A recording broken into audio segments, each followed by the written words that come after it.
चुप रहे। मेरे अजीजों, मैं तमाशे वाली मजलिसों में जाने का आदी नहीं हूँ। मैंने सबसे पहले ही कहा यह महफिल रसूल है, इसका अदब बरकरार रखना ज़रूरी है। यहाँ अहले दिल होते हैं, अल्लाह के मलाइका उतरते हैं। बहरहाल बात मैं कंप्लीट कर रहा हूँ, तवज्जो। सफवान उमैर से कहता है मैं तुझे तलवार दूंगा, जहर में बुझा करके जा मदीने मोहम्मद सल्लल्लाहु अलैहि वसल्लम का कत्ल करके आ जा, तेरे ऊपर जितना कर्जा है सब मैं निपटा दूंगा और फिर माल भी दूंगा और तेरा बेटा भी आजाद हो जाएगा। तो उमैर बिन वहब कहता है ठीक है, मैं इस काम के लिए राजी हूं। तलवार लिया। ये बात कहाँ हो रही है? खाने काबा के सामने हतीम में बैठकर सिर्फ दो लोग हैं और कोई नहीं है।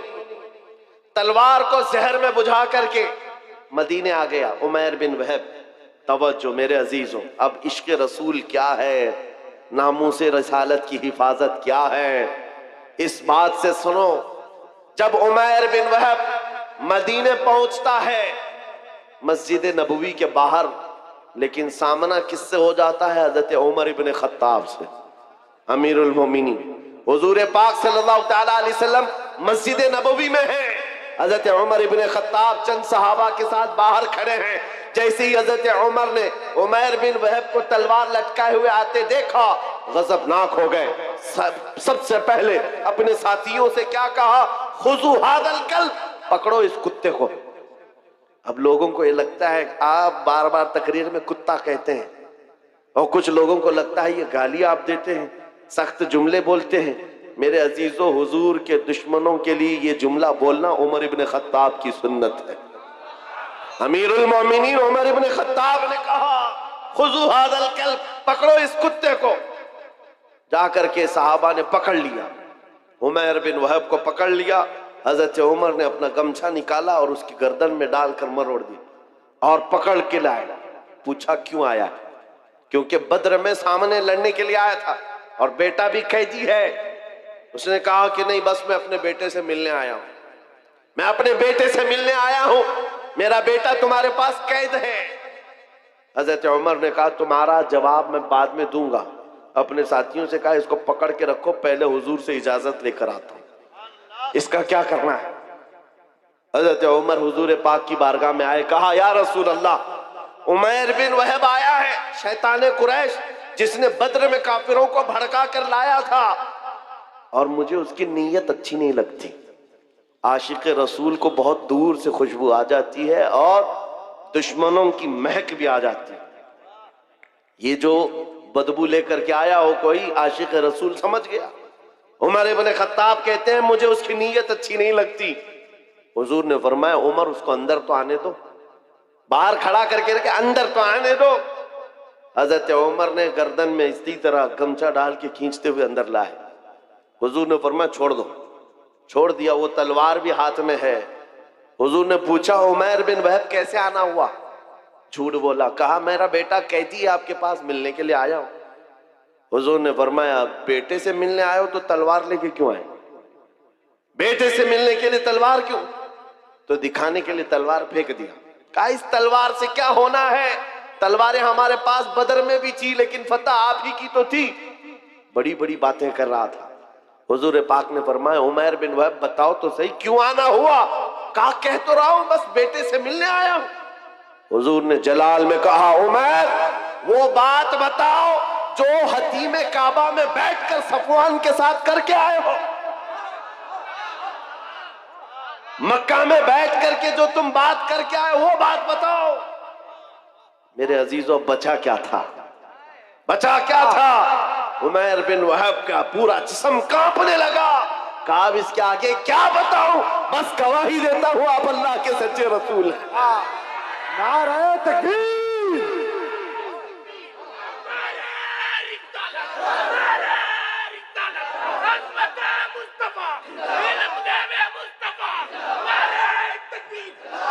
मैं ये तारीख बता रहा हूं, जहां जहां जालिमों ने कोशिशें की हैं, जिसको हुजूर पाक के खिलाफ खड़ा करने के लिए अल्लाह ताला ने उन्हीं को नबी का गुलाम बना दिया। इसी को इकबाल ने कहा था हरम को मिल गए पासबान सनम खाने से। आज भी हम मायूस नहीं हैं। आज भी हमारे इधर उधर जितने भोंक रहे हैं, कल इनकी नस्लों में हुजूर के आशिक पैदा हों इंशाअल्लाह। हाँ, तुम मस्जिदों को तोड़ करके सोचते हो सनम खाने बना देंगे, इंतजार करो, वो वक्त भी आएगा जब तुम्हारे ही बच्चे इन दीवारों से अल्लाहू अकबर की आवाज भी लगाएंगे, क्योंकि अल्लाह रब्बुल इज्जत की सदा है ये। और तारीख ये बताती है जहां जहां से तोड़ने की कोशिश किया है, मेरे रब ने वहीं से इस्लाम के मीनार को बुलंद किया। उमैर बिन वहब कत्ल करने आया है, जहर में बुझी हुई तलवार लेकर आया है। हुजूर का एक इशारा था कि तलवार गिरी, जिसमें कपकपी आ गई, और उसके बाद बचा क्या था? फिर जिंदगी भर हुजूर की गुलामी में आपने काटी है पूरी उम्र। हुजूर पाक के आशिकों में शुमार होता है उमैर बिन वहब का, लेकिन हजरत उमर इब्न खत्ताब का मसलक भी तो देखो। मस्जिद के बाहर पकड़ करके लाए थे, गर्दन में गमछा डालकर, और क्या कहा था? खुजू हाज़ल कल्ब, पकड़ो इस कुत्ते को। लेकिन जैसी हुजूर की मोहब्बत में आ गए उमैर बिन वहब, आए गले लगा लिया, सीने से सीना लगाया, और उसके बाद बाहर लेकर के गए और सहाबा से कहते हैं, सुनो मेरे साथियों, थोड़ी देर पहले मैं खिंजीर से ज्यादा बदतर इसको समझता था, लेकिन तुम गवाह है ना, आज मैं इसको अपने हकीकी बेटे से ज्यादा मोहब्बत करता हूं। इसलिए कि मोहब्बत का पैमाना सिर्फ इश्क रसूल है, हुजूर की मोहब्बत है। नारे तकबीर, नारे रिसालत। मेरे अजीजों, ये बात समझ करके चलो, जहां जहां से जालिमों ने मिटाने की कोशिश की है, रब तबारक व तआला ने वहां से इस्लाम के मीनार बुलंद की। एक बार ऐसा भी हुआ, अभी मैंने शुरू में कहा था, वो जुमला फिर से आपको दोहराता हूं। मेरे अजीजों, मक्का में एक दिन ऐसा भी आ गया कि एक पत्थर की मूरत बोलने लग गई, बुत बोलने लग गया, और बुत की पुजारियों के वारे नहीं आ रहे। होता है ना, कभी दूध पी रहा है, पानी पी रहा है, वो कोई भी कहीं से पिला रहा है, कहीं से पाइप लगा रहा है, लेकिन ये भी अकीदत से जुड़ी हुई बात है। लोग इसको भी पता नहीं क्या क्या बनाते हैं। हाँ, बहुत सारे जगह पर हमने सुना है कि आज भी कई मूर्त ऐसे हैं जो लड्डू भी खाते हैं, पेड़े भी खाते हैं। मक्का में ऐसा हुआ था। अरे लड्डू नहीं खा रही थी मूर्ति, दूध नहीं पी रही थी, सीधे बात कर रही थी। बात कर रही है, मामूली बात नहीं है, पत्थर की मूर्ति बात कर रही है, और वो भी हुजूर के खिलाफ, नौजुबिल्लाह, हुजूर के खिलाफ बात कर रही है। अब पुजारियों को इससे बड़ा क्या, सबसे बड़ी दलील थी, जो पूजा करने वाले थे सबको बुलाया, आओ आज हमारा खुदा सच्चा साबित हो गया। सबको जमा किया, आओ देखो मोहम्मद की हकीकत हमारा खुदा बता रहा है। जो भी आता लोग जमा होते, वो पत्थर बोलने लगता नबी पाक सल्लल्लाहु अलैहि वसल्लम की शान के खिलाफ। माअज़ल्लाह हुजूर की गुस्ताखी कर रही थी, पत्थर की मूरत। सब आए। अब सहाबा जो थे, ईमान वाले थे, इनके दिलों में भी ये बात आई। ऐसे कभी हालात आए तो नर्वस होने की जरूरत नहीं। सब डरे कि क्या पत्थर की मूरत बोल करके उनके अकीदों को मजबूत कर रही है। हुजूर के पास आए, कहा आका ऐसा ऐसा मामला आ गया है मक्का में, आपकी शान के खिलाफ पत्थर बात कर रहा है। हुजूर ने फरमाया चलो हम भी देखते हैं, चलो हम भी चलते हैं। हुजूर पाक सल्लल्लाहु ताला अलैहि वसल्लम अपने सहाबा के साथ आए। अरे बड़ा मजमा था, पत्थर बोल रहा हो तो कितने लोगों में वैसी न्यूज फैल जाए, और सब देखने के लिए आ गए, सब जमा हो गए। और उनकी तो ईद थी, हमारी तो ईद है, खुदा बोल रहा है, खुदा बोल रहा है, जिसकी इबादत करते थे वो बोल रहा है। अब हुजूर जब तशरीफ लाए तो बोलती बंद हो गई, अब नहीं बोल रहा था। हुजूर ने पूछा क्या बोल रहा था बताओ। अब वो बेचारे इधर से उधर उसको मना रहे हैं, बोलो जो सुबह से बोल रहे थे, बोलो जो सुबह से बोल रहे थे। हुजूर है, हुजूर पाक सल्लल्लाहु अलैहि वसल्लम सामने है, लेकिन वो पत्थर की मूर्ति बोल ही नहीं रही, नहीं बोल रही है। बहुत देर तक कोशिश किया, सहाबा खामोश खड़े थे, लेकिन बाकी लोगों ने कहा हम सब गवाही देते, हम सुने हैं ये आपके खिलाफ बोल रही थी। हुजूर पाक ने कहा अच्छा ठीक है, बोल रही थी ये मूर्त। तो हुजूर ने उसको हाथ लगाकर कहा बोल लो जो बोल रही थी। पत्थर फिर बोल पड़ा, अशहदु अन्ना मुहम्मद रसूलुल्लाह, मैं गवाही देता हूं मोहम्मद अल्लाह के रसूल हैं। हुजूर पाक ने जब ये कहा यही बोल रही थी तो सबकी बगलें झांकने लग गए, सब चेहरे उतर गए और कुछ ने तो उसको गिरा भी दिया। सुबह से दोपहर तक खुदा था, अब नहीं है। हुजूर की शान में बोलने लग गया। पत्थर कैसे बोल सकता है, पत्थर कैसे बात कर सकता है? मेरे अजीजों, ये क्या मौजज़ा था। अब मैं आपको बताऊं, हुजूर अकरम सल्लल्लाहु ताला अलैहि वसल्लम जब वहां से वापस लौटने लगे, सहाबाए कराम फरमाते हैं हम इसी ताज्जुब में थे कि क्या माजरा था। बीच रास्ते में हुजूर अकरम सल्लल्लाहु अलैहि वसल्लम खड़े हो गए, किसी से बातचीत करने लगे। एक साहब आए हुए थे जिनके तलवार में खून के कतरे टपक रहे थे। हुजूर पाक ने पूछा कहां से आ रहे हो? सुनो, वो कोई इंसान नहीं, वो जिन्नात सहाबी रसूल थे, हुजूर के आशिक थे। कहा या रसूल अल्लाह, ये पत्थर कुछ नहीं बोल रहा था, उसके अंदर घुस करके एक काफिर मुशरिक जिन्न बोल रहा था। जिन्नात में से एक गुस्ताख था आपका, वो दाखिल होकर बात कर रहा था और इनको पागल बना रहा था। और इसका चर्चा जब हम में मशहूर हुआ, लोगों ने, हमारे जिन्नात ने ये बताया हुजूर की शान में एक कुत्ता जाकर जिन्नात में से भौंक रहा है। आका मुझसे रहा ना गया, मैं उठा और तलवार लेकर आया और जिस वक्त मैं पहुंचा तो देखा आप भी मजमे में आए हुए थे। आपके आने से पहले मैंने उसकी गर्दन मार दी और जब आपने कहा बता कौन है, उस वक्त मैं बोला था अशहदु अन्ना मुहम्मद रसूलुल्लाह।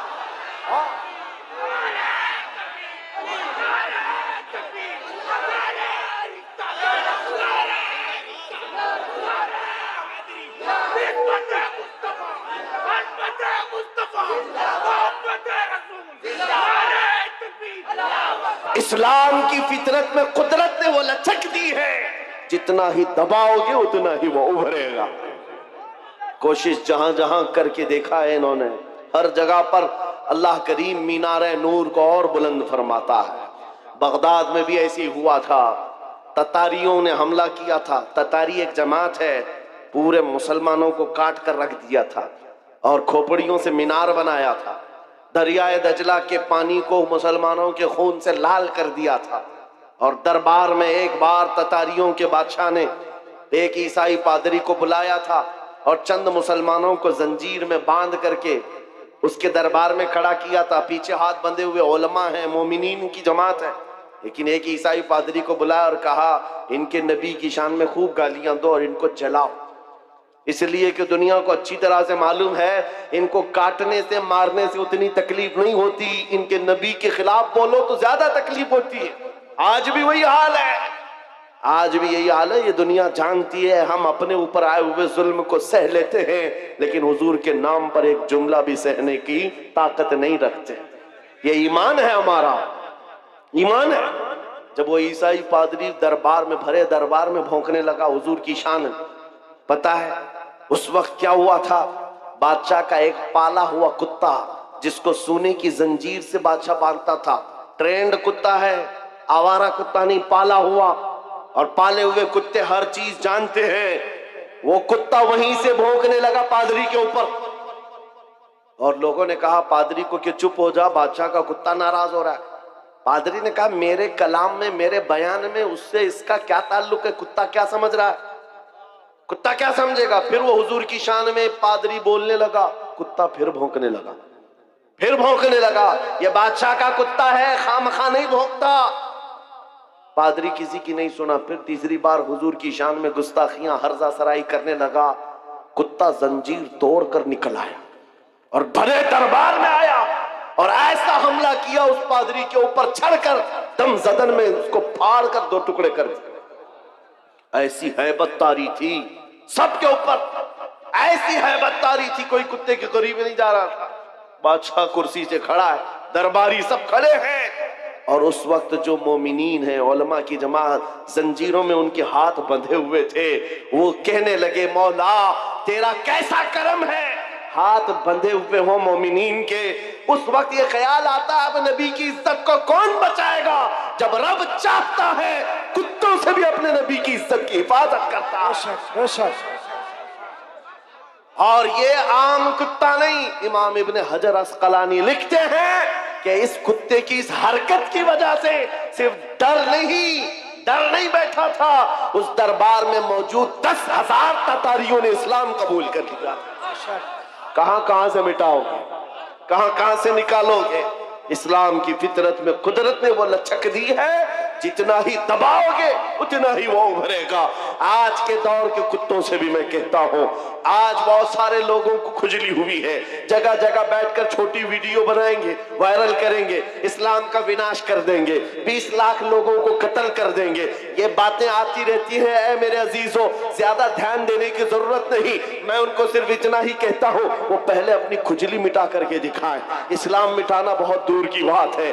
इस्लाम किसी छोटे पौधे का नाम नहीं है, उस अजीम दरख्त का नाम है जिसकी जड़ें तहतुस सरा में है, उसकी शाखें औजे सुरैया पर हैं। तुमसे बड़े बड़े भी आए और सड़े सड़े भी आए, चंगेज भी आया, हलाकू भी आया, पता न जाने कितने आए, जिनके डिक्टेटरशिप का हाल ये था 50 लाख लोगों के कातिल भी हमारे ऊपर हुकूमत करके चले गए, इस्लाम का पाल बाका भी नहीं कर सके। आज भी इस्लाम फल रहा है, फूल रहा है, और 5 साल की नशेड़ी हुकूमतें अगर ये सोच ले कि हम इस्लाम का खात्मा कर देंगे, विनाश कर देंगे, ऐसा कभी नहीं होगा। मेरा रब फरमाता है, युरीदूना लियुत्बिउ नूरल्लाहि बिअफ़वाहिहिम व यअबल्लाहु इल्ला अन युतिम्मा नूरहु। लोग ये चाहते हैं अपने मुंह के फूंकों से इस्लाम का चिराग बुझा दे, अल्लाह अपने चिराग को मुकम्मल करके रहेगा। मैं ये कहता हूं, जमीन ऊपर जा सकती है, आसमान नीचे आ सकता है, मगर मेरे रब का फरमान झूठा नहीं हो सकता। अकीदा है कि नहीं तुम्हारा? हुजूर पाक सल्लल्लाहु ताला अलैहि वसल्लम के नाम पाक को अल्लाह ताला सलामत रखेगा। ये आज हमारा इम्तिहान है, हमें देखा जाएगा हम कितने हौसले वाले, हम कितने जज्बे वाले अपने नबी पाक के लिए। मेरे अजीजों, आज तो लोगों को बात करने में भी दिक्कत होने लग गई। सोचने लग गए अगर हुजूर पाक की अजमत और उनके नामूस पर बात करूं, कल को केस ना हो जाए, मुकदमे हो जाए, और फिर मुझे पता नहीं क्या क्या सजाएं होंगी। ऐ नौजवानों, इन सब मसाइल को क्यों सोचते हो? क्या तुमने बिलाल हबशी की तारीख नहीं पढ़ी है? उन कुफ्फार ने क्या नहीं किया था। एक ड्रम में, जो लोहे का ड्रम होता था, बिलाल हबशी को दिन भर उसमें डाल के रखते थे गर्मियों में, और ऊपर से ढक्कन बंद करके, ऐसे कि कोई सख्त से सख्त आदमी भी गल जाए गर्मी से। फिर शाम को निकालते, पूछते, बता बिलाल तेरा खुदा कौन है?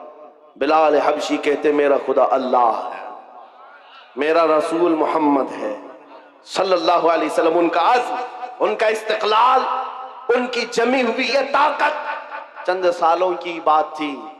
कुफार मक्का का जुल्म तो सह लिया, लेकिन मेरे अजीजों, ये मॉब लिंचिंग हमेशा नहीं चलती। चंद दिनों तक जुल्म आम हो सकता है, लेकिन कंटिन्यू नहीं।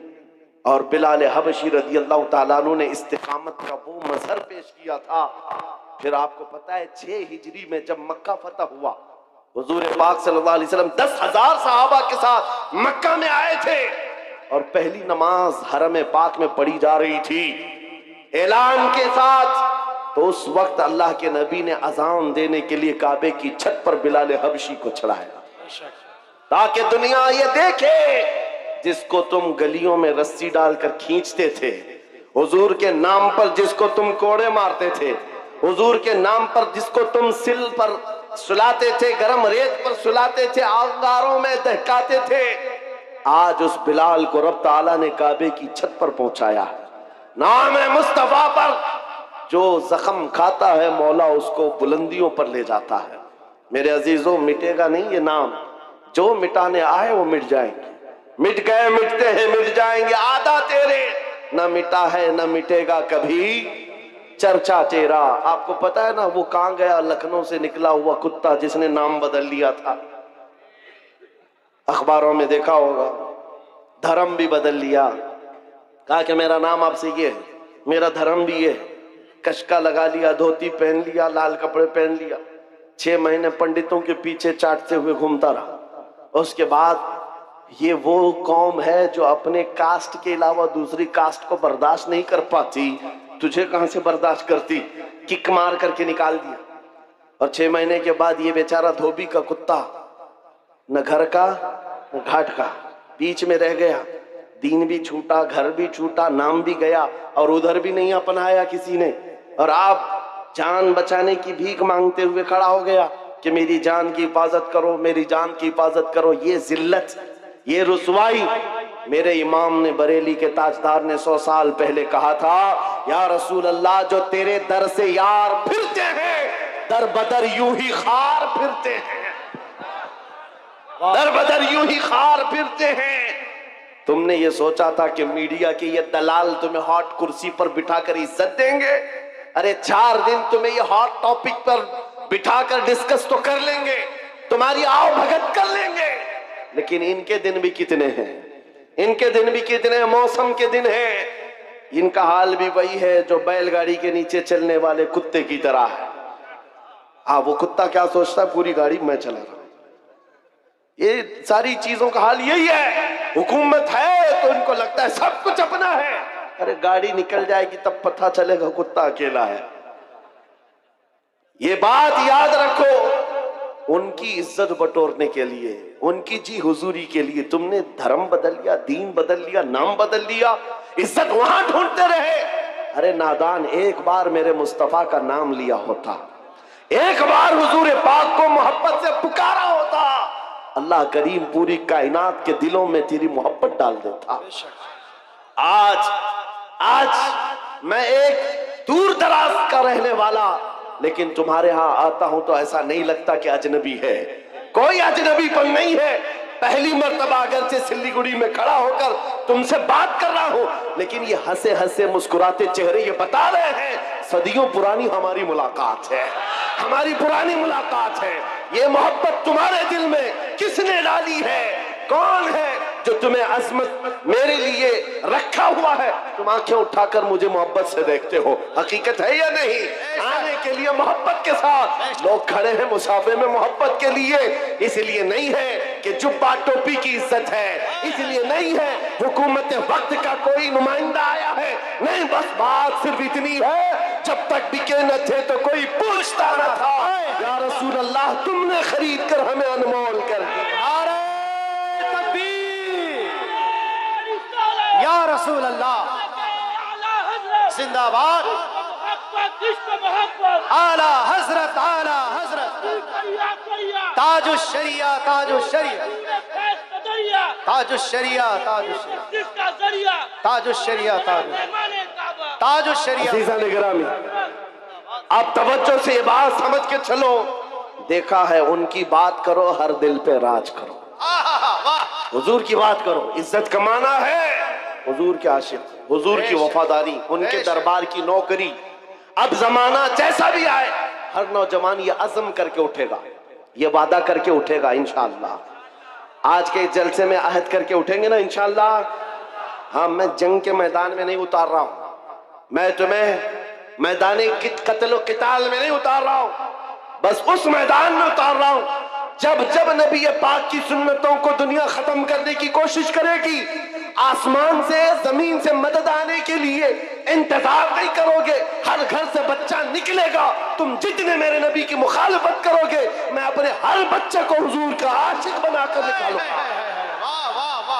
हर बच्चा हमारे घर के अंदर मोहम्मद नाम का होगा और हुजूर पाक की सुन्नतों पर चलने वाला होगा। तुम कितनी दाढ़ियां निकालोगे, कितनी टोपियां छुपाओगे? ऐ मुसलमानों, ये आज़म करके उठो, मेरे हर घर का बच्चा हुजूर की सुन्नतों का आशिक होगा, निकलेगा रास्ते पर। दुनिया कल को पुकार कर कहेगी, अरे ये सिल्लीगुड़ी की गलियां नहीं नजर आती, यहाँ तो मदीने की गलियों की खुशबू आया करती। ये आज़म लेकर के उठोगे, वाह, ये आज़म लेकर उठोगे और फिर तुम्हारे अंदर ये जोश और जज्बा खुद आएगा। तुम्हें सलमान अजहरी बनने की जरूरत नहीं, ये बनाया जाता है। ये बनने की जरूरत नहीं है, बनाया जाता है। हुजूर पाक सल्लल्लाहु तआला अलैहि वसल्लम के दरबार की नौकरी जिसने ले ली, उसके दिल से दुनिया का खौफ निकलता है, वो दुनिया को नहीं देखता। इकबाल ने कहा है, तो आलम से करती है बेगाना दिल को, अजब चीज है लज्जत आशनाई। हुजूर पाक की मोहब्बत जिसके दिल में आ जाए, दोनों आलम की उसे परवाह नहीं है कौन क्या कह रहा है, कौन क्या करने वाला है, इस बात की फिक्र नहीं। मैं यहाँ बंगाल की सरजमीन पर बैठे हुए हर नौजवान से सिर्फ इतना चाहता हूँ, अगर हुजूर की मोहब्बत में तुम नहीं खड़े होंगे तो कौन खड़ा होगा? हुजूर की असमत के लिए तुम नहीं खड़े होंगे तो कौन खड़ा होगा? आज से यह अहद करेंगे ना, हुजूर ये पाक की मोहब्बत में हम तो गर्दन देने को तैयार है ना, जान उन पर निछावर करने को तैयार है कि नहीं? तो फिर हुजूर के नाम पर जान दे सकते हैं तो कुछ बुराइयां और कुछ गुनाह क्यों नहीं छोड़ सकते? हुजूर के नाम पर जो गाने सुनने की आदत है हम उससे तौबा करें। जो फिल्मी गाने सुन करके सोते थे, जिसकी वजह से दिल में बुज़दिली आती है, निफाक आता है, गुनाहों की तरफ ले जाती है ये हरकतें। नौजवानों, तुम्हें जानबूझकर दुनिया इस नशे में डालती है। दिन भर गाने की धुन पर तुम नाचते कूदते रहो, तुम्हारे दिलों से अजमत निकल जाती है, खौफ बैठ जाता है। अब से यह अहद करके उठना, आज से जाऊंगा तो ये वादा करके जाता हूं, मैं सो जाऊं या मुस्तफा कहते कहते, खुले आंख सल्ले अला कहते कहते।